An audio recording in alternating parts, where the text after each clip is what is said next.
الحمد للہ الحمد للہ الذی لم یزل عالما قدیرا حیا قیوما سمیعا بصیرا والصلاة والسلام علی رسولہ ارسلہ الی الناس کافۃ بشیرا ونذیرا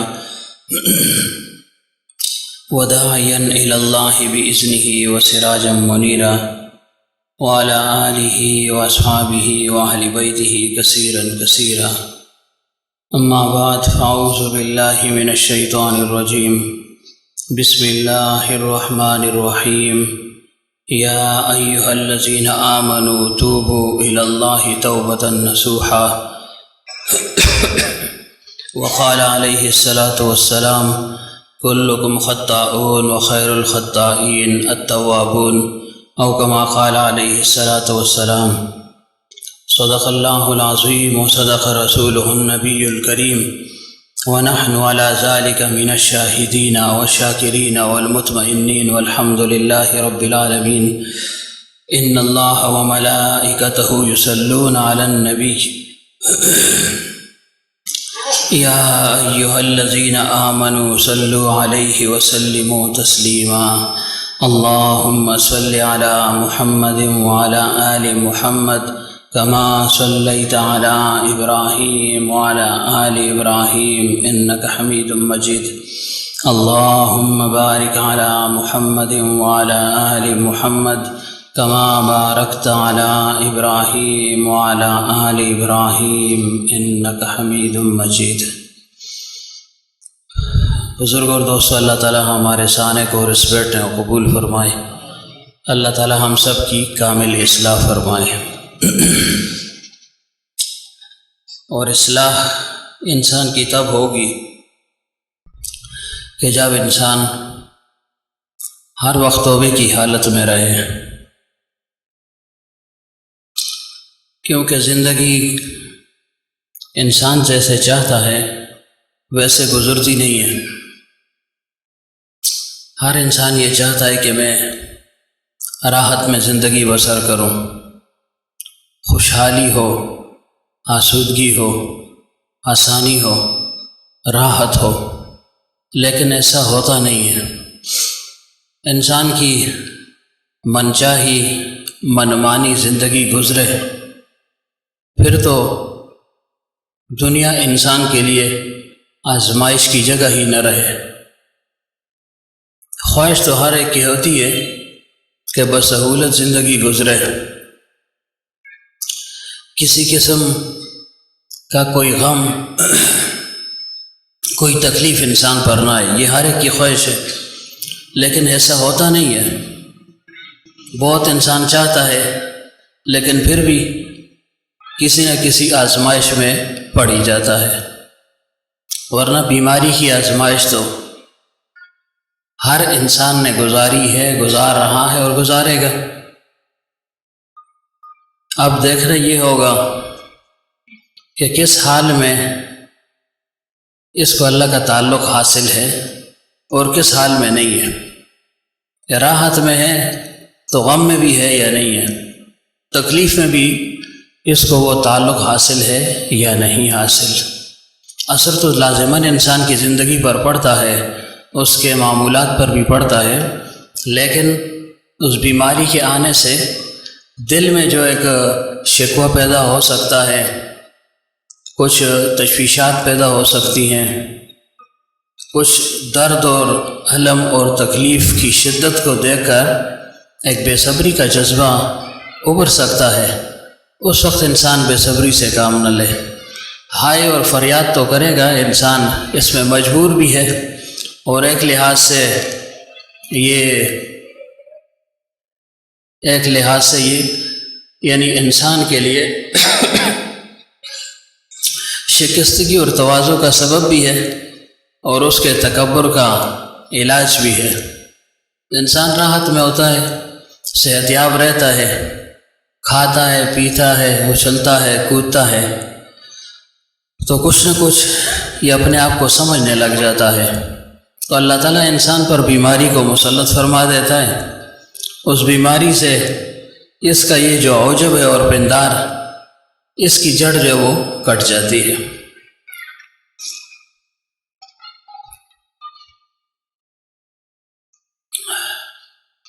تو بیماری مانگنی تو نہیں چاہیے، لیکن آ جائے تو پھر اس پر استقامت سے ڈٹا رہے اور اعمال معمولات میں کوشش کرے کوتاہی نہ ہو، لیکن اگر ہو جائے تو دوسرے وقت میں اس کو پورا کر لے، اور پھر اللہ تعالیٰ کے ساتھ راز و نیاز بھی کرے کہ یا اللہ کتنا کمزور ہوں کہ ایک دن کی بیماری نے، 2 دن کی بیماری نے، 3 4 5 6 ہفتہ 10 دن کی بیماری نے تیری یاد سے ہی مجھے غافل کر دیا ہے۔ تو انسان کسی حال میں خوش نہیں رہ سکتا، اور نہ ہی یہ کسی درد اور بیماری اور تکلیف کو برداشت کرنے کے قابل ہے، لیکن چونکہ اللہ کی طرف سے آزمائش ہوتی ہے تو اس آزمائش پر پورا اترنے کی انسان کوشش بھی کرے اپنی طرف سے کہ چلو کچھ نہ کچھ میں کروں، اور اگر کچھ نیکی نہ کر سکوں تو کم از کم برائی ہی تو مجھ سے دور ہو جائے، برائی سے میں رک جاؤں، تو یہ بھی بڑی غنیمت ہوتی ہے انسان کے لیے۔ تو اصلاح تبھی ہوگی کہ ہر حال میں انسان کا تعلق اللہ تعالیٰ کے ساتھ استوار رہے، توبہ طائب ہو، توبہ کی حالت میں ہو، اور توبہ کوئی ایسی کوئی خاص چیز ہے نہیں، کوئی پڑیا ہے نہیں، کوئی ایسی چیز ہے نہیں جس کو بیان کیا جائے، یہ ایک دلی کیفیت کا نام ہے کہ دل کی کیفیت کیا ہے اس وقت۔ بلکہ حضرت فرمایا کرتے تھے بیماری اس لحاظ سے اچھی ہے کہ اس سے انسان کو اللہ کا قرب حاصل ہو جاتا ہے، تھوڑا دور ہو چکا ہوتا ہے، اللہ تعالیٰ سے کان کھینچ لیتا ہے، گوشمالی فرماتا ہے، تو پھر اللہ تعالیٰ کے نزدیک ہو جاتا ہے، آہ و فریاد کرتا ہے، آہ و فغاں کرتا ہے، تو یہ ادا پھر اللہ تعالیٰ کو بڑی پسند بھی آ جاتی ہے انسان کی۔ گو مانگنا نہیں چاہیے اللہ تعالیٰ سے، عافیت ہی مانگنی چاہیے۔ بنی اسرائیل کے ایک شخص کا واقعہ پیغمبر صلی اللہ علیہ وسلم نے بیان فرمایا، اللہ تعالیٰ کے ساتھ ایک بے کیف تعلق اس کو حاصل ہو گیا تھا، گویا ایسے سمجھے کہ وقت کے بزرگوں میں اس کا شمار ہونے لگا۔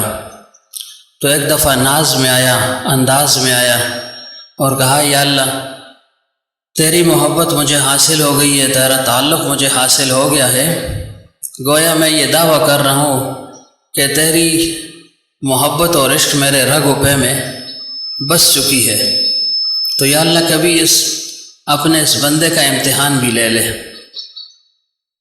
کہ یا اللہ کبھی اس بندے کا امتحان بھی لے لے تاکہ تجھے اس کی محبت اور عشق اور تعلق وہ بھی معلوم ہو جائے۔ اپنا ایک حال تھا اس کا، ورنہ بڑی چیز مانگ لی تھی، بڑی چیز کا دعویٰ کر لیا تھا۔ تو اللہ تعالیٰ نے فرمایا بندے جس حال میں ہے اسی حال میں رہو تو اچھا ہے، مجھے یہی حال تمہارا منظور ہے اور یہی حال مجھے قبول ہے۔ لیکن اس کے دل پر ایک بات تھی، ایک دعویٰ تھا کہ چلو اللہ تعالیٰ کو یہ بھی معلوم ہو جائے کہ اس کو کتنی عشق و محبت ہے مجھ سے۔ دوبارہ اللہ تعالیٰ سے استدعا کی، پھر دعا مانگی، تو اللہ تعالیٰ نے فرمایا کہ اس حال میں ٹھیک ہے، لیکن اگر تو بہت چاہتا ہے کہ تیری محبت کا امتحان ہو جائے تو چلو کسی دن ہو جائے گا کہ ہو جائے گا کسی دن امتحان۔ دن گزرتے گئے، اچانک خدا کی قدرت ایسی ہوئی کہ یہ جو بزرگ تھا اس کا پیشاب بند ہو گیا۔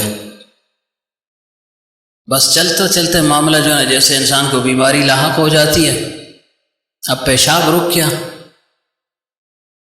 پہلے تو اس کو خیال نہ آیا، کوشش اس نے کی کہ نہ معلوم کیا ہو گیا ہے، پیشاب کس وجہ سے بند ہو گیا ہے، اور یہ بات بھول ہی گیا کہ میں نے اللہ سے فرمایا تھا میری آزمائش ہو جائے، آپ کی محبت کی آزمائش ہونی چاہیے۔ کچھ وقت گزرا، تکلیف اس کی بڑھ گئی، تکلیف رفع نہ ہو سکی، بڑی فریاد کی اللہ تعالیٰ کے سامنے کہ یا اللہ میں تکلیف میں ہوں اور اس تکلیف کو رفع فرما دے۔ تکلیف رفع نہیں ہو رہی تھی، حکماء کے پاس گیا، طباء کے پاس گیا، جس نے جو بھی دوائی دی کارگر ثابت نہ ہوئی، بس مرض بڑھتا گیا جو دوا کی۔ آخر تنگ آ گیا، کہا یا اللہ اب کدھر جاؤں؟ تو مان دل میں خیال آیا کہ پہلے خود ہی کہا تھا میری محبت کی آزمائش کر لے، اب جب آزمائش ہو گئی ہے تو اب رو رہا ہے، پیٹ رہا ہے، فریاد کر رہا ہے۔ اس وقت اس کو سمجھ آئی کہ اوہو میں نے کتنا بڑا دعویٰ کر لیا تھا اور کتنا غلط دعویٰ میں نے کر لیا تھا۔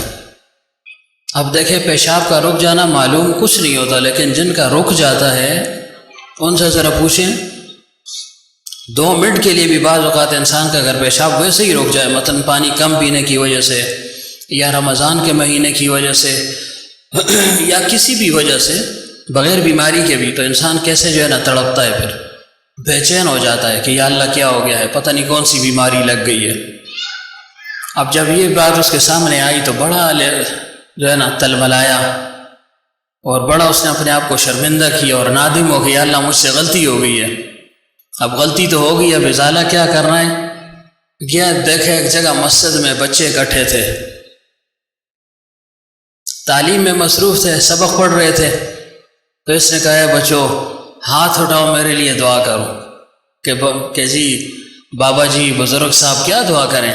فرمایا بھائی میرے لیے یہ دعا کرو کہ یا اللہ ہمارے اس جھوٹے چچا کو تو شفا عطا فرما دے، کہ یہ ہمارا ایک چچا ہے اور بڑا جھوٹا ہے، اس سے بہت بڑا دعویٰ کر لیا تھا اور یہ اپنے اس دعوے میں جھوٹا ثابت ہو رہا ہے، یا اللہ اس کے اس جھوٹے پن پر یا اللہ رحم فرما، یہ توبہ طائب ہونا چاہتا ہے اور اس کے پیشاب کو یا اللہ تو کھول دے۔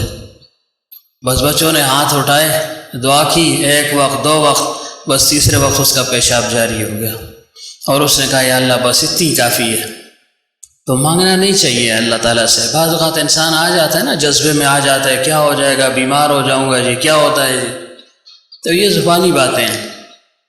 جب بیمار پڑتا ہے نا پھر پتہ چلتا ہے، جب اس کے اعضاء و جوارح معطل ہو جاتے ہیں نا پھر پتہ چلتا ہے کہ واقعی بھائی یہ نعمت کتنی بڑی اللہ نے مجھے دی تھی، کتنی بڑی چیز دی تھی، صحت کتنی بڑی نعمت ہے۔ جن کی ہے ان کو قدر نہیں ہے اور جن کے پاس نہیں ہے ان سے قدر پوچھے انسان۔ لیکن بہرحال دیکھیں جو حال بھی ہو انسان توبہ طائب رہے ہر حال میں، اور کسی پر حقارت کی نگاہ بھی نہ ہو، نہ معلوم اللہ تعالیٰ کا کس کے ساتھ کس وقت کیا معاملہ ہو جائے، کیوں اللہ تعالیٰ کی رحمت کسی طرف بھی کسی بھی وقت متوجہ ہو سکتی ہے۔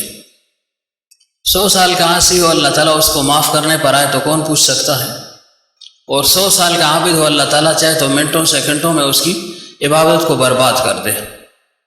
شاہ عبدالعزیز محدث دہلوی رحمۃ اللہ علیہ کے زمانے کا واقعہ ہے۔ ایک شخص کے متعلق آتا ہے کہ وہ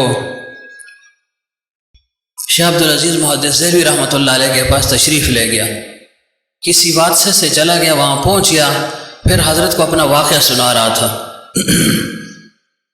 اس سے کہ کسی پر حقارت کی نظر نہیں ہونی چاہیے۔ مومن ہے، دل میں جو ہے نا ایمان کا ذرہ موجود ہے، کسی وقت بھی جو ہے نا جب اس کو ہوا لگ جاتی ہے اور وہ شعلہ بنتا ہے نا، بس سب کچھ جو ہے نا مسمار ہو جاتا ہے، سب گناہ انسان کے ختم ہو جاتے ہیں۔ تو انسان اپنے گناہوں کو مستحضر رکھے، ان کو یقینی سمجھے، اور دوسرے کے گناہ کو ظنی سمجھے کہ نہ معلوم ہے بھی یا نہیں۔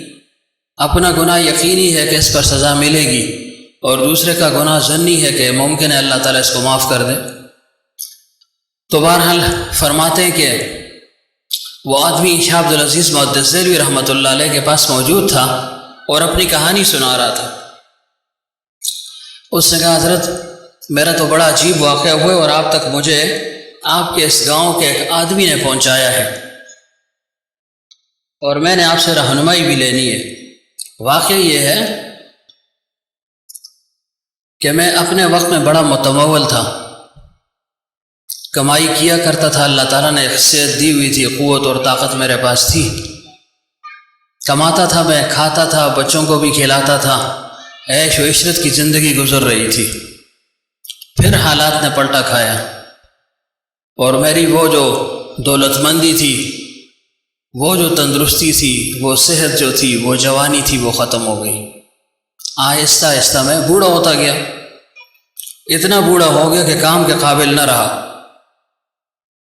چونکہ اولاد کو میں کھلاتا پلاتا رہا، محبت تو بڑی دی تھی لیکن ان کے اندر ادب نام کی کوئی چیز تھی نہیں، والدین کی جو عظمت ہوتی ہے، جو احترام ہوتا ہے، وہ ان کے دل سے نکل چکا تھا کہ باپ کما رہا ہے، ہم کھا رہے ہیں، بس مزے ہیں، زندگی گزر رہی ہے۔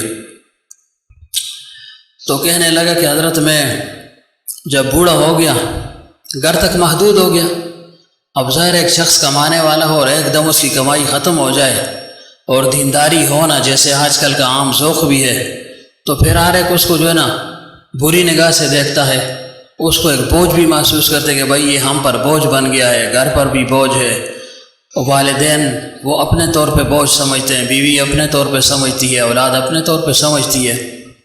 تو کہنے لگا چند دن تو گزارا ہوا گھر میں، لیکن پھر سب مجھے بری نظروں سے دیکھنے لگے، کھانا دیتے ہوئے بھی باتیں سناتے، پلاتے ہوئے بھی سناتے، کپڑے دھونے کے لیے دیتا تو باتیں سناتے، ہر ایک جو ہے نا ہر طرف سے لگ گیا کہ دیکھو یہ بیکار بیٹھا ہے، کچھ کام کرتا نہیں ہے، آتا ہے، تیار ملتا ہے، کھاتا ہے، پیتا ہے، سو جاتا ہے۔ تو کہا میں بڑا افسردہ ہوا کہ یا اللہ ساری عمر کماتا رہا، اب میری جو ہے نا راحت کا وقت آیا، سکون اور اطمینان کا جب زمانہ شروع ہو گیا تو اب بھی مجھ سے مطالبہ کیا جا رہا ہے۔ تو فرمانے لگے کہ حضرت میں نے ایسے کیا کہ میں نے ارادہ کر لیا کہ اب اس گھر میں رہنا ممکن نہیں ہے، یہاں سے نکلنا چاہیے۔ تو میرے پاس ایک ہی گھوڑا تھا جس کو میں سفر میں استعمال کرتا تھا، میں نے وہ گھوڑا لیا، اپنی جو جمع پونجی کچھ تھوڑے پیسے تو میرے پاس تھے نہیں، کپڑے وغیرہ جو ضرورت کی چیزیں تھیں وہ میں نے لے لی اور میں گھر سے نکل گیا۔ جب میں گھر سے نکل گیا تو بچے اب رونے لگ گئے کہ بابا کدھر جا رہا ہے جی، ابا جان کدھر جا رہے ہیں جی، والد صاحب کدھر جا رہے ہیں۔ اب انہوں نے بڑا واویلا کیا، میں نے کہا نہیں بس بات ختم ہو گئی، اب تک تم مجھے برداشت نہیں کر رہے تھے، اب جا رہا ہوں تو رونے کا فائدہ ہی کیا ہے، تم اپنے لیے رو، میں اپنا جو ہے نا گزارا کروں گا، جہاں جیسے وقت گزرا گزر جائے گا۔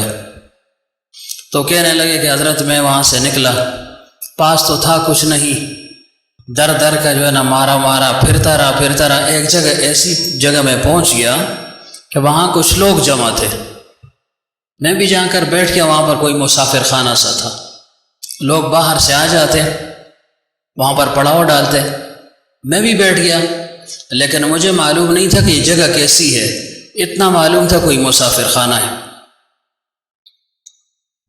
تو کہا حضرت میں وہاں پر بیٹھ گیا، اب شام کا وقت ہے، لوگ کچھ اپنے لیے کھا رہا ہے، کوئی جو ہے نا بنا رہا ہے، کوئی لا رہا ہے، اب میرے پاس کچھ ہے نہیں، میں سرگرداں ہوں، ادھر ادھر دیکھ رہا ہوں۔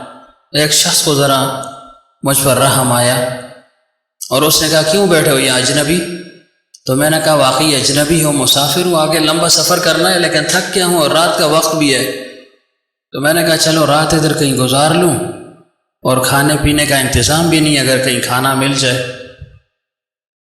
تو ایک شخص نے مجھے کھانا دے دیا، کھانا میں نے کھا لیا، اب میں بیٹھا ہوا تھا، رات گزری، اگلا دن شروع ہوا، سوچنے لگا کدھر جاؤں تو کدھر جاؤں اور کیسے جاؤں، کچھ دو چار پیسے ہوں آگے جاؤں، کسی سے کہوں بھائی مجھے کوئی کام پہ لگا دو، کچھ ایک دو دن کا گزارا تو ہونا چاہیے۔ کہا اگلے دن رات کے وقت یا دن کے وقت پھر میں بیٹھا رہا، لوگ اپنے مشغلوں میں مصروف تھے، لیکن ایک بات میں نے دیکھی کہ وہاں پر عورتوں کا آنا جانا زیادہ تھا، یعنی ایسے سمجھیں قبہ خانے سے بنے ہوئے تھے، لوگ آتے اور جاتے۔ میں سمجھ گیا کہ غلط جگہ پھنس گیا ہوں، ایسی جگہ آ گیا ہوں کہ یہ شرفاء کے رہنے کی جگہ نہیں ہے، ظاہر میں تو مسافر خانہ ہے لیکن اصل میں یہ زنا کے اڈے محسوس ہو رہے ہیں۔ لیکن میں تو مجبور تھا، چاروں ناچار بیٹھ گیا۔ پھر جب کھانے کا وقت ہوا میں ادھر ادھر دیکھتا رہا تو ایک عورت نے مجھے اشارہ کیا، ایسے مجھے اشارہ کیا تو میں نے کہا نہیں یہ کام کرنے والا میں نہیں ہوں، میں تو غریب آدمی ہوں، کھانے کا محتاج ہوں، کھانا مل گیا تو آگے نکل جاؤں گا کہیں، مجبوراً بیٹھا ہوں، میں جو ہے نا ان کاموں سے توبہ میری، میں یہ کام نہیں کرتا ہوں، میں تو گھر سے جو ہے نا بھوکا پیاسا مارا ہوا جو ہے نا نکلا ہوں، میں کب یہ کام کر سکتا ہوں؟ اس نے کہا مجھے پتہ ہے کہ تو یہ کام نہیں کرتا اور مسافر ہے، تیرے ساتھ کچھ اور بات میں نے کرنی ہے، اس نے بڑی میری منت سماجت کی، اور میں پھر بالآخر مجبور ہو گیا، لیکن بتا دیا کہ دیکھو میں زناکار آدمی نہیں ہوں، میں پارسا انسان ہوں، صرف فقر اور تنگ دستی نے مجھے اس جگہ پر لا کر کھڑا کر دیا۔ اس عورت نے بڑی میری منت کی، لجاجت کی، اس نے کہا دیکھو مجھے بھی پتہ ہے میں فاحش عورت ہوں، لیکن تمہیں اس کام کے لیے نہیں بلاتی ہوں، تمہاری جو ضرورت ہے وہ میں پوری کر لوں گی۔ چاروں ناچار اس نے کہا میں اس کے ساتھ اندر داخل ہوا، ڈر بھی رہا تھا کہ کہیں حملہ ہی نہ کر دے، فاحش عورت ہے۔ تو اس نے کہا شاہ عبدالعزیز محدث دہلوی رحمۃ اللہ علیہ سے کہ حضرت میں اندر داخل ہوا اور اس عورت نے مجھے بٹھایا۔ اب میں ڈر بھی رہا تھا، ملے جلے جذبات سے میں نے ساری کہانی اس کے سامنے دہرا دی کہ ایسے متمول آدمی تھا، ایسا وقت گزرتا رہا، پھر یوں ہوا، پھر یوں ہوا، اور پھر بچوں نے مجھے بالآخر گھر سے نکال دیا۔ تو اس نے کہا دیکھو میں تو زانی عورت ہوں، میری کمائی بھی حرام کی ہے، میرا کھانا بھی حرام کا ہے، میرا پینا بھی حرام کا ہے، میرا سونا وہ بھی حرام کا ہے، جاگنا بھی حرام کا، یعنی جو چیز تمہیں نظر آ رہی ہے سب حرام ہی حرام ہے، لیکن چونکہ تو نے اپنی ایک ضرورت کو پیش کیا ہے تو میں نے زندگی میں ایک اہم کام کیا ہے۔ ابھی میری زندگی ہے، میں زناکاری میں مبتلا ہوں، کام میں نے چھوڑا نہیں اپنا، میں نے اپنے لیے ذخیرہ آخرت کے لیے کہ بھائی آخر میں نے مرنا بھی ہے، یہ فاحش عورت کہہ رہی ہے اسے کہ آخر میں نے بھی مرنا ہے، تو میں نے ایک کام کیا ہے کہ میں نے اپنی حلال کی روزی، یعنی ایسا میں نے کام کیا مثلا کسی کی کڑھائی کر لی، سلائی کر لی، ایسے حلال طریقے سے میں نے اپنے لیے 10 روپے جو ہے نا میں نے کمائے ہیں، 10 روپے جا کر اپنی الماری کھولی، 10 روپے 10 دینار اس وقت کے اس نے نکالے۔ اس سے کہا دیکھو مسافر یہ 10 روپے بالکل حق اور حلال کے ہیں، یہ تم لے لو اور اس سے اپنی ضرورت پوری کر لو، اپنے لیے کچھ زاد راہ بھی لے لو گے اور اگلا سفر جو ہے نا اپنا شروع کر لو۔ اور میں نے یہ فقط اس وجہ سے لیا تھا کہ بالآخر اللہ کے سامنے پیش ہونا ہے، تو کم از کم یہ میں نے اپنے کفن اور دفن کے لیے 10 روپے اس نیت سے میں نے رکھے ہیں کہ میری کمائی میں سے یہ پاک کمائی ہے کہ کم از کم اگر اللہ تعالیٰ کے سامنے پیش ہوں تو کفن تو میرا حلال کا ہو، کچھ تو حلال کا ہو، اللہ تعالیٰ شاید اس پر رحم کر دے کہ چلو اس کا لباس تو حلال کا ہے، کام تو اس کے حرام کے تھے، فسق و فجور کے تھے، فواحشات ہی اس نے کیے ہیں، زناکاری میں زندگی گزاری، لیکن دیکھو تمہاری ضرورت میری ضرورت سے زیادہ بڑھ کر ہے، اور میں اگر یہ 10 روپے کا مجھے حلال کا کفن نہ بھی پہنایا گیا پھر بھی اللہ کے سامنے پیش ہونا ہے، اور اگر اس حلال کے کفن میں چلی گئی تو معافی پھر بھی نہیں ہے، لیکن یہ میرا اپنا ایک ارادہ تھا، ایک خواہش تھی کہ ایسے کر لوں، لیکن چلو کسی نہ کسی لباس میں مجھے یہ دفنا ہی دیں گے، پھر اللہ جانے اور اس کا معاملہ کہ وہ میرے ساتھ کیا کرتا ہے۔ تو اس مسافر نے کہا کہ وہ 10 روپے میں نے لے لیے، میں چلا گیا، کیا آگے آسانیاں اللہ تعالیٰ نے میرے لیے پیدا کر دی، ایک اچھی جگہ پر مجھے ملازمت مل گئی، میں کماتا رہا، اتنی فراوانی کہ گھر والوں کو میں پیسے بھیجنے شروع کر دیے، اولاد تھی میں تو چھوڑ نہیں سکتا تھا، انہوں نے مجھے چھوڑ دیا تھا، لیکن میں نے کہا اللہ تعالیٰ نے آسانی کی ہے تو چلو ان بیچاروں کے کام آ جائیں گے، چلو خیر ہے کچھ نہیں ہوتا، دل میں نے بڑا کیا، ظرف بڑا کیا اپنا، اور ساتھ ساتھ میں پیسے جمع کرتا رہا، یہاں تک کہ 8,000 دینار میں نے جمع کر دیے۔ 8,000 آج کل کے حساب سے کروڑوں میں بنتے ہیں، اس وقت دینار جو تھا وہ سونے کا ہوا کرتا تھا۔ اس نے کہا کہ کروڑوں روپے میں نے جمع کر لیے، اور چھوٹی سی کلوٹی سی سمجھ لیں سے اس میں پیسے میں جمع کرتا رہا۔ دل میں خیال آیا بڑی مدت ہوئی گھر نہیں گیا ہوں، چلو گھر والے بھی خوش ہوں گے، اللہ نے آسانی بھی فرما دی ہے، جاتا ہوں ساری عمر کی دشمنی نہیں ہوتی۔ کہا میں واپس آیا، راستے پر جہاں اس عورت کو میں ملا تھا میں وہاں پر ٹھہر گیا، میں نے کہا اس عورت نے میرے ساتھ بڑا احسان کیا ہے، تھا وہ اس کا یعنی وہ مزاج کیا تھا، ماحول کیسا تھا، لیکن میرے ساتھ احسان کیا، اور پھر احسان بھی ایسا کہ اپنے لیے حلال کی کمائی جو اس نے کفن دفن کے لیے رکھی، میرے حوالے کر دی، اس کی برکت اللہ نے یہ ظاہر کر دی۔ تو میں اس عورت سے ملنا چاہتا ہوں تاکہ جو اس نے میرے ساتھ بھلائی کی ہے کچھ اس کو اس کا عوض بھی مل جائے۔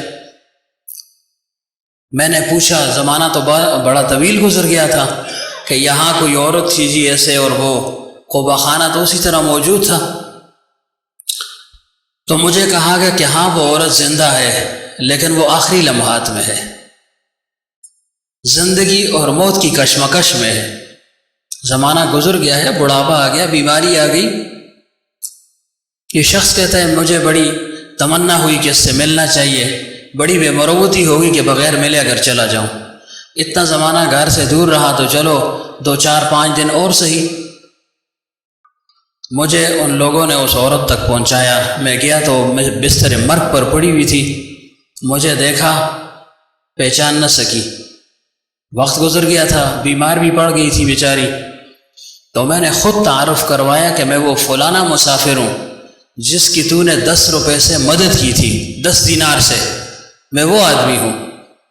جب اس نے مجھے دیکھا بڑی خوش ہوئی، اس سے کہا اللہ تعالیٰ کا بڑا شکر ہے کہ تجھ سے دوبارہ ملاقات ہو گئی ہے، بس اب میری آخری تمنا ہے کہ میری تجہیز اور تکفین کر کے اپنے گھر جانا، جلدی مت کرنا۔ فرماتے ہیں کہ میں ٹھہر گیا، گو کہ مجھے گھر کی بھی جلدی تھی، لیکن اس طرف اس کا احسان اتنا بڑا تھا کہ میں مجبور ہو کر رک گیا۔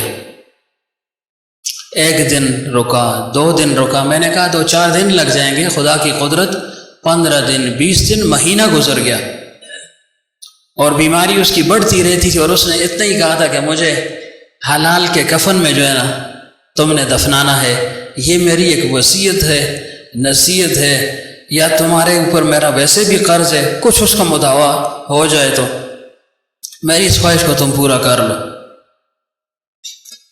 تو شاہ عبدالعزیز محدث دہلوی رحمۃ اللہ علیہ سے وہ شخص کہنے لگا کہ حضرت 1 مہینے کے بعد اس کی موت واقع ہو گئی، اور ادھر میں ہوں کہ مجھے اس کی موت کا بھی غم ہے، اس کی تجہیز اور تکفین بھی کرنی ہے، اور ادھر اپنے 8000 روپے کا غم بھی ہے کہ یہ مجھ سے کھو نہ جائیں، کہ بڑی مشکل سے کمائے ہیں۔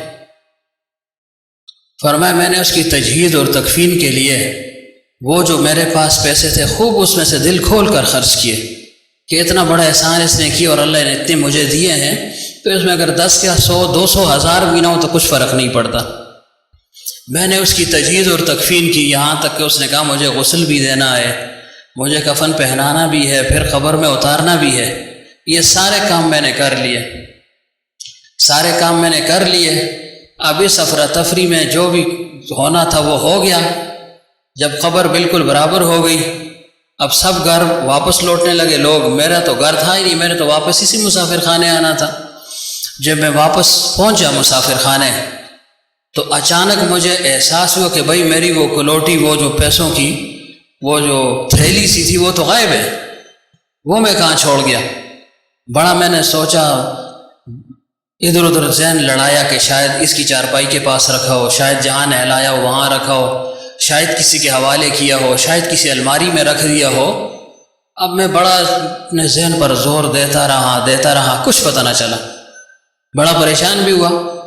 بالآخر مجھے خیال آیا کہ کہیں کہ وہ میں نے ساتھ بھی رکھی ہوئی تھی، ڈر بھی رہا تھا، تو مجھے خیال آیا کہ جب تم اس کو قبر میں نیچے رکھ رہے تھے اس وقت بھی تمہارے پاس تھی، تمہارا یہ برتن کلوٹی تمہارے پاس تھی، کہیں اس قبر میں نہ رہ گئی ہو۔ جب یہ بات آئی بس میرا سانس نکل گیا کہ ساری عمر کی کمائی پونجی وہ تو گئی، ختم ہو گئی۔ اب میں نے کہا کروں کیا؟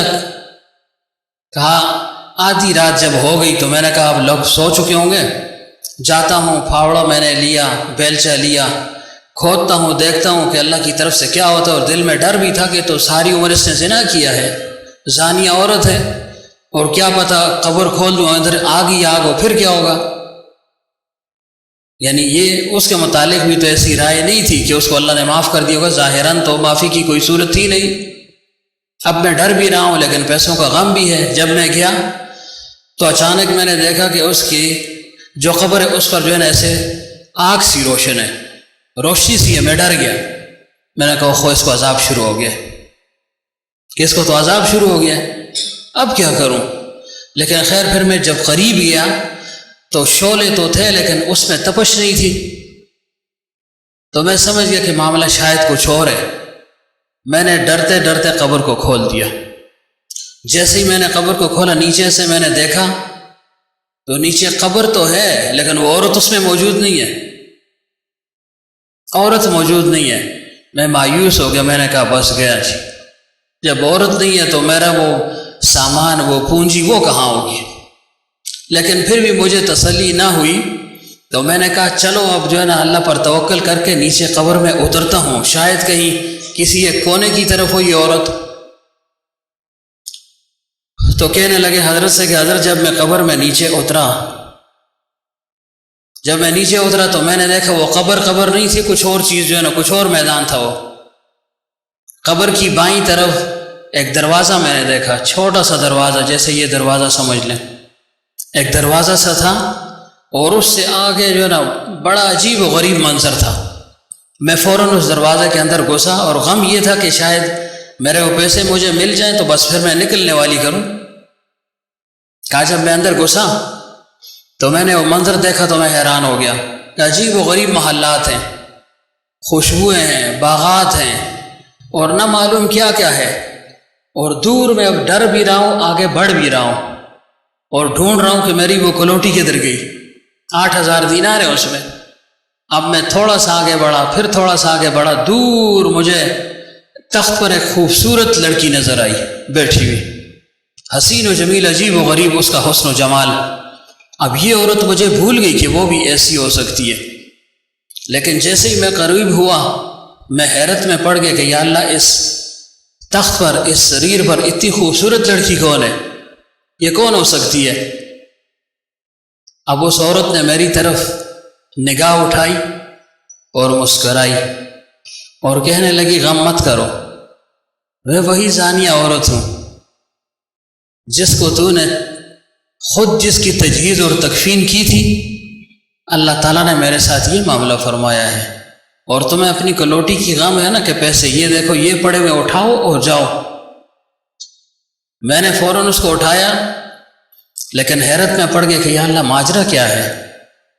اتنے اچھے حال میں نے اس کو دیکھا، تو میں نے کہا یہ تمہارا یہ حال کیوں ہوا؟ تم تو ساری عمر زناکاری میں مبتلا رہی۔ اس نے کہا یہی بات تھی، لیکن وہ جو میرے دل میں جذبہ پیدا ہو گیا تھا کہ یا اللہ میں تو گناہ گار ہوں، اور چاہتی ہوں کہ کم از کم حلال کا کفن ہی ہو جائے، اس کے لیے جو میں نے سعی کر کے 10 روپے کما کر رکھے تھے، اور پھر اس کا جو میں نے ایثار کیا اور صدقہ کیا تمہارے لیے، تمہیں بطور قرض حسنہ کے دے دیا تھا، اس کی برکت سے اللہ تعالیٰ نے میری بخشش فرما دی۔ یہ اس کی وجہ سے اللہ نے بخشش فرما دی کہ چلو میری بندی کو اتنا خیال تھا، اتنی شرم اور حیا تھی کہ میں نے اللہ کے سامنے پیش ہونا ہے، تو چلو اپنے لیے کفن دفن وہ تو حلال کا کر۔ تو اب دیکھیں اللہ تعالیٰ کے سامنے سب نے پیش ہونا، یہ جذبہ کہیں ہمارے دلوں میں اٹھا ہے، ہماری عورتوں کے دلوں میں پیدا ہوا ہے کہ میں ساری عمر بے پردگی کرتی رہی، آخر میرے ساتھ معاملہ کیا ہوگا؟ اللہ تعالیٰ کے سامنے پیش بھی ہونا ہے۔ دنیا میں دیکھیں ہم بے حجاب پھرتے ہیں، پردے کا کوئی اہتمام نہیں، لیکن اللہ تعالیٰ کو یہ ادا پھر بھی پسند نہیں۔ اللہ کا حکم ہے، ظاہر اللہ کے حبیب صلی اللہ علیہ وسلم نے فرمایا نا کہ جب عورت مر جائے تو اس کو 5 کپڑے پہناؤ، اس کے سر کو ڈھانپ دو، اس کے سینے کو ڈھانپ دو۔ حالانکہ اس وقت ڈھانپنے کی کیا ضرورت ہے جی؟ قبر میں ہی رکھنا ہے، کپڑا ہو یا نہ ہو معاملہ اللہ کے ساتھ ہے۔ لیکن اللہ تعالیٰ یہ بتلانا چاہ رہے ہیں کہ دیکھو دنیا میں اگر تو نے پردے کا اہتمام نہیں کیا، میرے حکم کو توڑ دیا، لیکن میری بندی ہے، مجھے پھر بھی حیا آتی ہے، اس کو باپردہ میرے پاس بھیجو، باپردہ حالت میں بھیج دو۔ تو کہا کہ بس اللہ تعالیٰ کو یہ ادا بڑی پسند آئی، اور میری اس ساری جو ہے نا وہ 50 سال کے گناہوں کو اللہ تعالیٰ نے اس ایک عمل پر جو ہے نا بخش دیا ہے۔ فرماتے ہیں کہ حضرت جب میں یہ منظر میں نے دیکھا، میں خوش بھی بڑا ہوا، حیرت میں بھی پڑ گیا، اللہ کا بڑا شکر کیا۔ فوراً میں نے اپنا وہ برتن اٹھایا پیسوں کا، قبر سے باہر نکلا۔ جیسے ہی میں باہر نکلا تو پوری جو ہے نا وہ ایسے سمجھے دنیا کا نقشہ ہی بدلا ہوا ہے، وہ نقشہ نہیں ہے جو میں چھوڑ کر گیا تھا۔ کہا حضرت جب میں باہر نکلا تو میں نے دیکھا کہ وہ جگہ جہاں پر یہ قبا خانہ تھا، جہاں یہ زنا کاٹا تھا، وہاں پر بہت بڑا محل بنا ہوا ہے، بہت ہی خوبصورت عالیشان، چمک رہا ہے۔ حیران ہو گئے کہ یا اللہ یہ کیا ہو گیا ہے؟ ابھی تو 2 منٹ پہلے میں قبر میں اترا تھا، ابھی نکلا تو منظر ہی بدلا ہوا ہے۔ ایک کو دیکھتا ہوں تو وہ مجھے اجنبی نگاہوں سے گھور گھور کر دیکھتے ہیں کہ یہ اجنبی آدمی کہاں سے آ گیا۔ میں ایک سے ملتا ہوں، بات کرتا ہوں، ہر ایک پوچھتے ہیں بھائی تو کون ہے؟ میں اس سے کہتا ہوں بھائی یہاں پر ایک قبہ تھا۔ وہ کہتے ہیں تمہیں کس نے کہا ہے؟ کس نے تمہیں یہ کہانی سنائی ہے؟ کوئی پاگل آدمی ہو، کہیں جاسوس تو نہیں ہو، کسی ملک کی جاسوسی کر رہے ہو؟ اب میں حیرت میں پڑ گیا۔ ایک سے ملتا ہوں، دوسرے سے کھانے کا وقت ہو گیا، میں نے اپنی اس کلوٹی کو کھولا، اس میں سے وہ دراہم نکالے، دنانیر۔ جب میں نے ایسے آگے کیے تو ایک شخص نے ایسے کیا، اس نے کہا یہ آج کل کی آٹھانی اور جوانی کہاں لے آئے ہو؟ دور پھینک دیے، میرے پیسے دور پھینک دیے۔ میں بڑا حیران ہو گیا کہ اتنی مشکل سے کمایا تھا اور ابھی آن ہی کی آن میں اس کی حیثیت بھی ختم ہو گئی اور نظارہ ہی بدلا ہوا ہے۔ ملک وہ ملک نہیں رہا، نہ وہ بازار ہیں، نہ وہ کھیت ہیں، نہ وہ گھر ہیں، نئے نئے محلات ہیں اور عجیب و غریب منظر ہے۔ تو کہا میں پورے شہر میں مارا مارا پھرتا رہا، کوئی میری بات سننے کے لیے تیار نہیں تھا، میرے ساتھ بیٹھنے کے لیے تیار نہیں تھا، کوئی مجھے جانتا نہیں تھا، نہ میں کسی کو پہچانتا تھا۔ تو مجھے ایک آدمی ملا، میں نے بڑی محنت اس کی کہ خدا را مجھے سمجھاؤ یہ کون سی جگہ ہے؟ یہاں یہ چیز بھی ہوا کرتی تھی، یہاں قبہ خانہ ہوا کرتے تھے، یہاں زنا کے اڈے ہوا کرتے تھے، یہاں مسافر خانہ تھا، یہاں لوگ آ کر بیٹھا کرتے تھے۔ اس نے کہا بھائی یہ تم جو باتیں کرتے ہو یہ ہمیں پتہ نہیں ہے، یہ کہاں کی باتیں، کب کی باتیں ہیں؟ ہم نے تو جیسے ہی جو ہے نا آنکھ کھولی ہے تو یہی منظر ہے۔ ہاں میرا دادا زندہ ہے، میں اس کے پاس تمہیں لے جاتا ہوں، شاید وہ کچھ تمہاری مدد کر سکے۔ اس نے کہا وہ مجھے اپنے دادا کے پاس لے گیا اور وہ اس حالت میں تھا کہ اس کے ابرو بالکل گرے ہوئے تھے نیچے۔ میں اس کے پاس پہنچا، میں نے سلام دعا کی اس کے ساتھ اور پھر اپنے یہ دنانیر اس کے سامنے رکھے۔ اس نے ایسے دیکھا دیکھا دیکھا، بڑا حیران ہوا۔ پھر میں نے کہا جی یہاں قبہ خانہ ہوا کرتا تھا، ایسے مسافر خانہ ہوا کرتا تھا۔ تو اس نے ابرو ایسے اٹھائے اوپر، مجھے ایسے دیکھا، کہا بیٹا مجھے بھی یاد نہیں، ہم اپنے دادا جان سے سنا کرتے تھے کہ یہاں پر ایک قبہ ہوا کرتا تھا اور انہوں نے یہ کہانی ہمیں سنائی تھی کہ یہاں یہ چیز ہوا کرتی تھی، وہ چیز ہم نے دیکھی نہیں لیکن تاریخوں میں ایسے سنتے آ رہے ہیں، کیوں یہ ماجرا کیا ہے؟ تو اس نے کہا میں نے وہ سارا ماجرا پیش کر دیا اس کے سامنے کہ ایسے ایک عورت تھی، اس نے میری مدد کی، پھر وہ مر گئی، میں نے اس کو دفنایا، پھر یہ میرا یہ سامان یہ گم ہو گیا، پھر میں قبر میں اترا۔ تو اس نے کہا بیٹا اور تو ہمیں پتہ نہیں ہے، میری عمر اس وقت 300 سال ہے، 300 سال پرانے آدمی سے تم مل رہے ہو، اس وقت 300 سال ہو گئے۔ اس نے کہا جی 2 منٹ ہوئے۔ اس نے کہا تمہارے لیے 2 منٹ تھے، ہم تو 300 سال کا زمانہ ہی گزر گیا یہاں پر۔ تو میں نے کہا میری کچھ مدد کرو، میں کیا کروں، میں تو مر رہا ہوں۔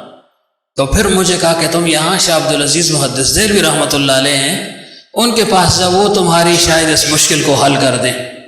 تو کہنے لگے میں وہاں سے آپ کے پاس آیا ہوں، حضرت سمجھائیں یہ کیا ماجرا ہے، مجھے تو سمجھ نہیں آئی۔ تو حضرت نے فرمایا بھائی دیکھو بات یہ کہ دنیا کی زندگی وہ تو محدود ہے، ہمیں معلوم ہے 50 60 70 100، اور آخرت کی زندگی لامحدود ہے، پہلے سے ہم سنتے آ رہے ہیں۔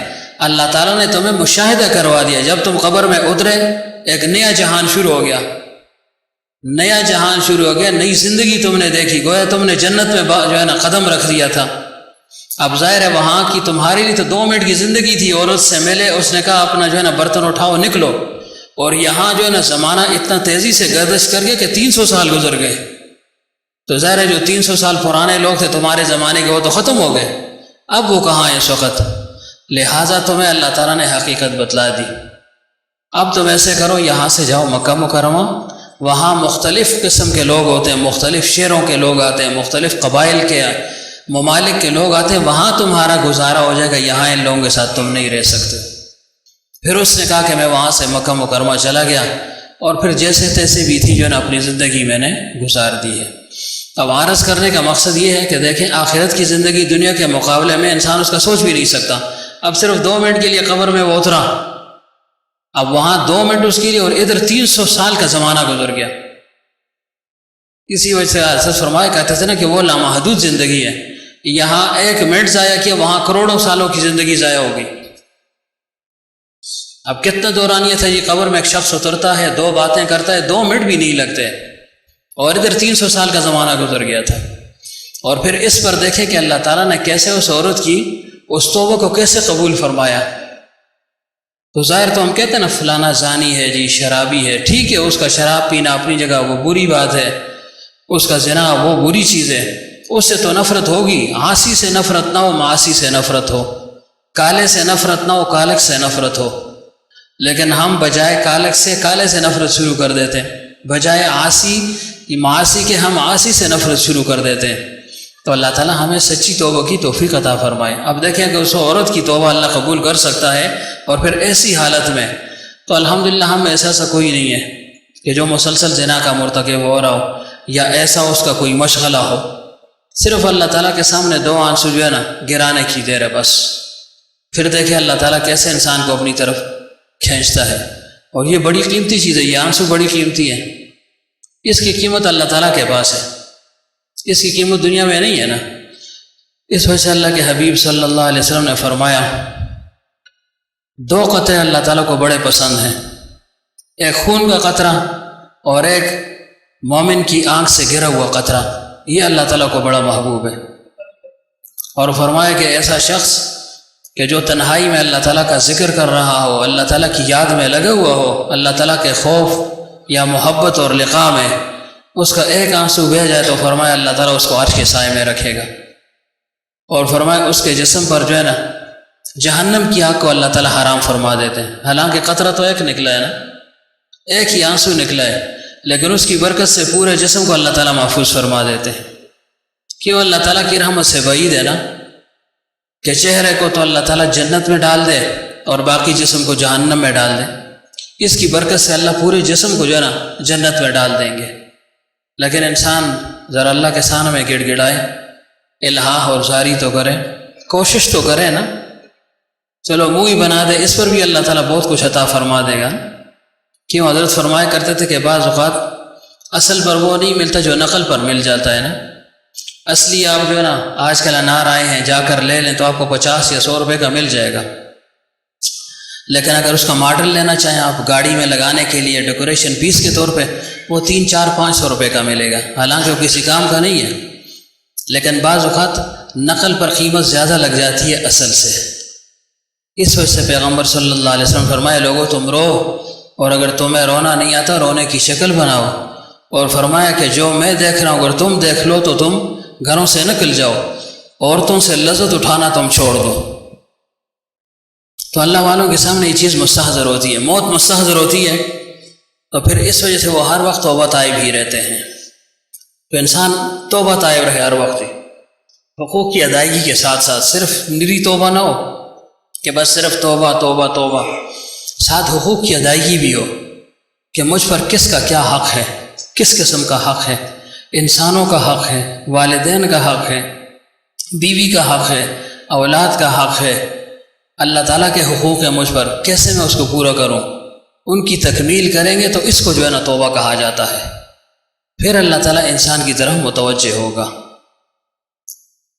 اور اللہ والوں کی صحبت اپنے اوپر لازم کر لے، بس ان کی صحبت میں جائے اور ان کے ہاتھ پر توبہ کر رہے تو وہ واقعی پھر توبہ ہے۔ پھر اس کی برکت سے اللہ تعالیٰ آسانیاں فرما دیتے ہیں۔ جیسے پچھلی دفعہ جگر مراد آبادی رحمۃ اللہ علیہ کا میں نے سنا ہے نا، کیا تھا، بس ایک دفعہ جانا تھا، اللہ تعالیٰ نے ان کی زندگی کو پلٹ دیا۔ منصور ابن عمار رحمۃ اللہ علیہ کے متعلق آتا ہے، ایک دفعہ وہ اپنی خانقاہ میں تشریف فرما تھے، تو ایک شخص ان کی خانقاہ کے باہر سے گزر رہا تھا، اور یہ حضرت اندر مجلس میں مشغول تھے، اور حضرت یہ صدا لگا رہے تھے۔ صدا کیا لگا رہے تھے کہ بھئی یہ مسافر ایک خانقاہ میں آیا ہے ادھر میرے پاس، اگر کوئی اس کی مدد کر لے تو میں اس کو 4 دعائیں دوں گا، اگر کوئی اس کی مدد کر لے، اس کی حاجت براری کر لے تو میں اس کو 4 دعائیں دوں گا، اللہ تعالیٰ اس کی کایا پلٹ دے گا۔ اب یہ نوجوان جو باہر سے گزر رہا تھا، یہ اپنے مالک کے لیے 2 روپے لے کر آیا تھا شراب لینے کے لیے۔ مالک نے کہا تھا جاؤ یہ 2 درہم لے لو اور یہ شراب کباب کی محفل ہے، کچھ فروٹ میوہ پھل وغیرہ لے آؤ۔ اب وہ 2 روپے چلا گیا لے کر، لیکن بس اس کی قسمت بیدار تھی۔ جب یہ مجلس سے گزرنے لگا تو اس کے کانوں میں یہ آواز پڑ گئی کہ منصور ابن عمار رحمۃ اللہ علیہ فرماتے ہیں کہ جو اس مسافر کو 2 درہم دے گا، اس کی ضرورت کو پورا کر لے گا، میں اس کو 4 دعائیں دوں گا۔ یہ تھوڑا سا ٹھٹکا، ٹھہرا، سوچا اس نے کہ کیا کروں۔ مالک نے 2 روپے دیے کہ جاؤ میوہ لاؤ، شراب کی محفل گرم ہو رہی ہے، سرور کی محفل شروع ہو گئی ہے، اب میوہ لاؤں یا اس بزرگ کی بات پر کان دھروں، کس طرف جاؤں؟ بس اس کی قسمت بیدار تھی، ضمیر اس کا جاگ رہا تھا، اللہ تعالیٰ نے اس کی قسمت میں جو ہے نا یہ لکھ دیا تھا۔ تو یہ منصور ابن عمار رحمۃ اللہ علیہ کی صحبت میں پہنچ گیا، کھڑا ہو گیا اور کہا حضرت آپ نے فرمایا ہے کہ جو اس مسافر کی مدد کر لے 2 روپے اس کو دے دے، 2 درہم، تو میں اس کو 4 دعائیں دوں گا۔ فرمایا ہاں، اس کو 4 دعائیں دوں گا میں۔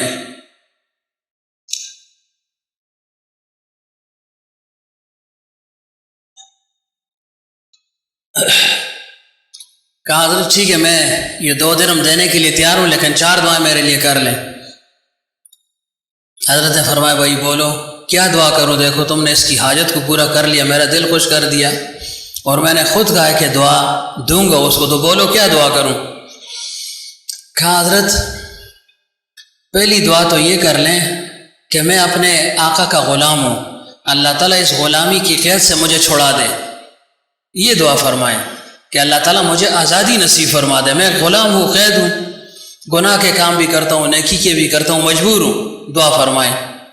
حضرت نے ہاتھ اٹھائے، فرمایا یا اللہ اس کی رہائی کے اسباب پیدا فرما دے۔ ہاں بھائی بولو دوسری کیا دعا ہے؟ اس نے کہا حضرت دوسری دعا یہ فرمائیں کہ یہ جو 2 درہم 4 درہم 2 درہم تو حضرت نے فرمایا لیکن 4 درہم تھے اس کے پاس، اس نے کہا حضرت یہ جو 4 درہم ہیں، اب وہ مالک کے انتظار میں ہوگا کہ بھائی یہ پھل لائے گا، میوہ لائے گا، اور اگر میں لے کر نہ گیا تو مار ڈالے گا۔ تو پہلی دعا تو یہ کہ اس کی قید سے چھوٹ جاؤں، دوسری یہ کہ ان 4 روپوں کا مجھے بہترین نعم البدل مل جائے، کہ اس 4 کے بدلے میں مجھے اس کا بہترین عوض مل جائے۔ تو حضرت نے فرمایا بھائی ہاتھ اٹھاؤ، اللہ تعالیٰ ان 4 کے بدلے میں 4000 اس کو عطا فرمائے، دعا فرماؤ بھائی۔ سب نے ہاتھ اٹھائے، آمین کہی۔ حضرت نے فرمایا بھائی بولو تیسری کیا دعا ہے؟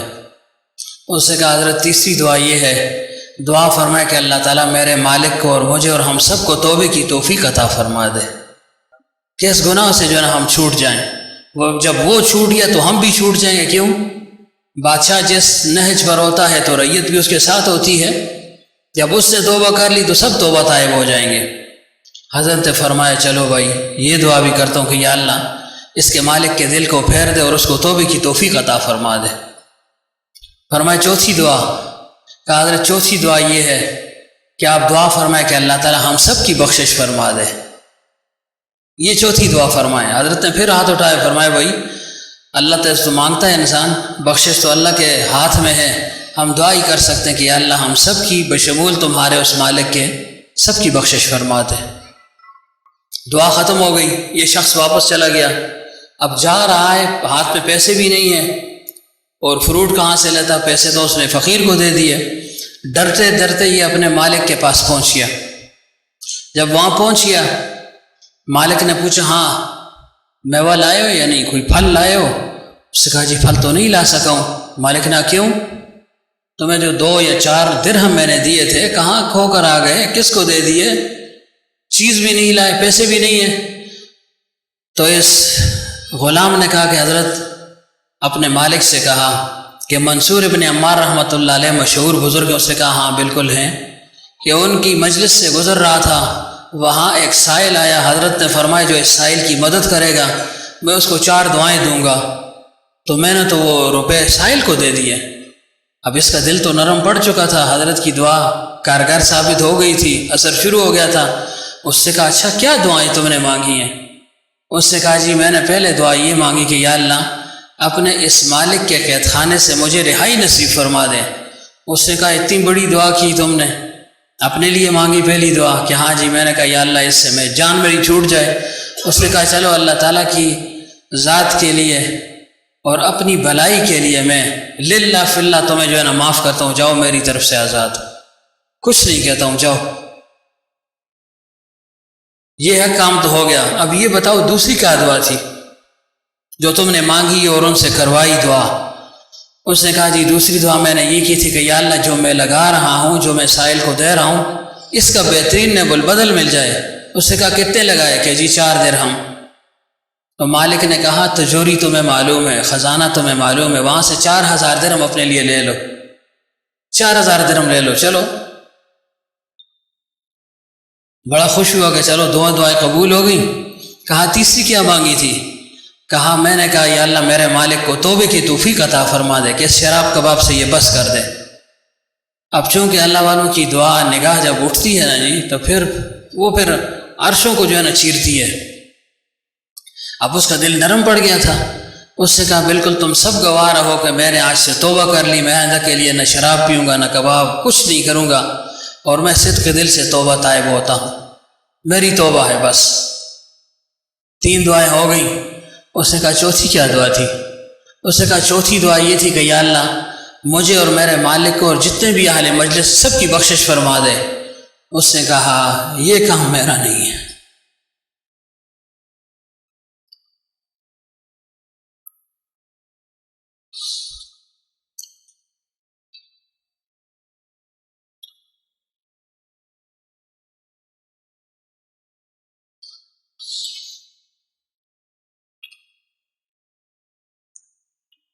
اس نے کہا 3 کام میرے ہاتھ میں تھے، میری دسترس میں تھے، وہ میں نے کر لیے، یہ کام میرا نہیں ہے کہ کس کو وہ بخشتا ہے کس کو نہیں بخشتا، اس میں لاچار ہوں، مجبور ہوں، یہ کام میں نہیں کر سکتا ہوں۔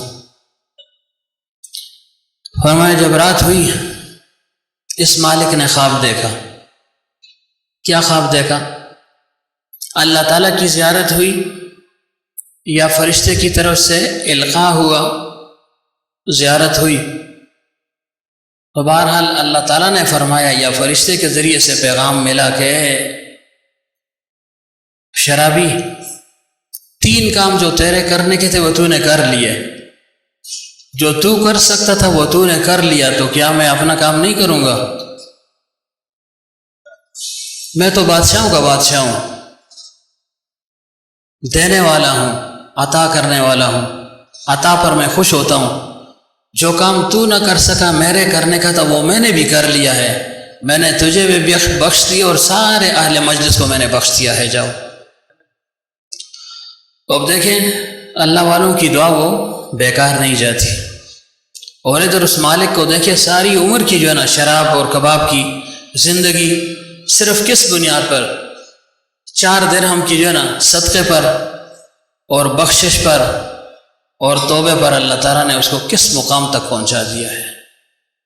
تو اللہ تعالیٰ ہمیں بھی صدق کے دل سے توبہ طائب ہونے کی توفیق عطا فرمائے۔ کیوں اللہ تعالیٰ کے سامنے پیش ہونا ہے تو توبہ طائب ہو کر جائے تو سرخرو ہو جائے گا نا، آسانی ہو جائے گی، اور اللہ تعالیٰ انسان سے اسی کے متعلق پوچھتا ہے۔ اللہ تعالیٰ تو کریم ذات ہے۔ پیغمبر صلی اللہ علیہ وسلم نے فرمایا کہ جب ایک انسان برائی کا ارادہ کرتا ہے، فرشتہ عرض کرتا ہے یا اللہ یہ فلاں بندہ برائی کا ارادہ کر رہا ہے لیکن ابھی سوچ رہا ہے، برائی کا دل بھی چاہ رہا ہے لیکن ابھی سوچ رہا ہے کروں یا نہ کروں، تو یا اللہ کیا کروں؟ فرشتہ پوچھتا ہے اللہ سے کہ فلاں بندہ ارادہ کر رہا ہے گناہ کا لیکن کیا نہیں ہے، سوچ رہا ہے، اس کے متعلق کیا حکم ہے؟ اللہ تعالیٰ فرماتے ہیں ذرا انتظار کرو، اگر کر لیا گناہ تو لکھ دینا، اور اگر نہ کیا تو نہ کرنے پر اس کے لیے ایک نیکی لکھ دینا، کیونکہ یہ جو نہیں کر رہا ڈر رہا ہے، یہ ڈر بھی تو میری وجہ سے ہے، تو اس کا گناہ پھر نہ لکھنا۔ اتنی شفیق ذات ہے۔ پیغمبر صلی اللہ علیہ وسلم نے فرمایا ایک شخص اللہ تعالیٰ کے سامنے قیامت کے دن کھڑا ہوگا، اللہ تعالیٰ فرمائیں گے بندے فلاں وقت تمہارے سامنے گناہ کا کام ہو رہا تھا، فسق و فجور ہو رہا تھا، تم نے منع کیوں نہیں کیا؟ اتنا تو کہہ دیتے مت کرو یہ گناہ ہے، کیوں نہیں روکا؟